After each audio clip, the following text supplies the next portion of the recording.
of times we're really excited to start pitching, but it is so important to have a proper warm-up so that our body's ready to move, so injury prevention, but also muscle activation. We're gonna pitch our best when different muscles are already warm, already activated. So to start off, this is gonna be our leg-centered, core-centered warm-up. So we're gonna do 10, you're gonna get a band, put it above your knees, and you're gonna space out your feet till there's at least some tension. We shouldn't start with no tension at all. So there should be some tension. And then we're gonna do 10 crab walks that way and then 10 walks this way. So we're gonna stretch out and then we're gonna bring our back foot in, but not enough so that there's no more tension. So you wanna step out, bring it in, and our head should be staying the same height the whole time. So we don't wanna see like up and down. We wanna see out, out. So we're gonna do 10 this way, and then we're gonna do 10 back. 1, 2, so I'm staying low, and I'm balanced. So once we do 10 down, 10 back, we're gonna do 10 just normal stationary squats. So our weight's gonna be in the back. We're gonna keep the band on because extra activation. So we're gonna sit back in our heels, 1. And the only thing, we wanna make sure our knees aren't going in because the band's kind of strong. So if anything, push out, even push out on your way up. So we're gonna do 10, that's 3, and make sure you're low. We wanna see at least a 90 bend. So we don't want to be too high because we want to really activate our glutes and our legs. So we're going to do 10 of those. So far, 10, 10, 10. And then next, we're going to take our band off. And you can do all of that without a band either. So we're going to do a couple inchworms.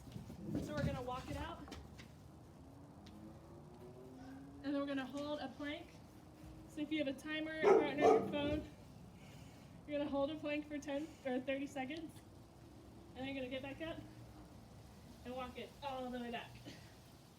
So now we're warming up our core and a little bit more, getting a deeper stretch in our hamstrings.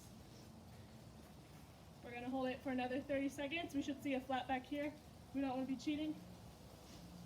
And then after 30, we're gonna step it up. If you wanna stretch a downward dog, I recommend. And then we're gonna walk it back up.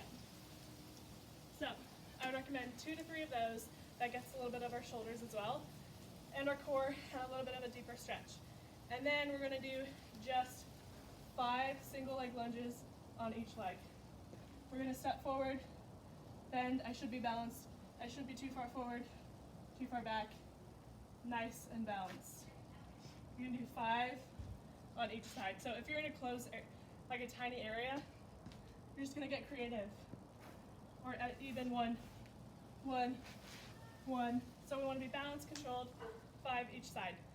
Then we're gonna really start, I'm getting tired. I didn't even do all of them. So it's a really good warm up. So next I have what we call like a T hold. So you're gonna start up and you're gonna flatten your body out like a T. So some people tend to drop their arms here, one out, some people here. As straight as we can. We're practicing, we're tightening our core, we're tightening our shoulders. This is a good one to get our whole body warm. So you're gonna do 5 on each side. It looks simple, it's kind of tough. It really makes you tired. All right, 5 of those each side. And then for the last warm up, we're pitchers, we explode. So we're gonna do 1 vertical jump up, and immediately when we land, out. So it's really warming up our drive off the mound. So the big thing for here is we're practicing when we go down, making sure our weight's in our heels. When our butt goes back, weight goes in our heels, we explode up. So we go just like how we pitch, we go heel toe, we're gonna go heel toe, and then out. So same thing, the same load for both of those. We're gonna go up, explode out.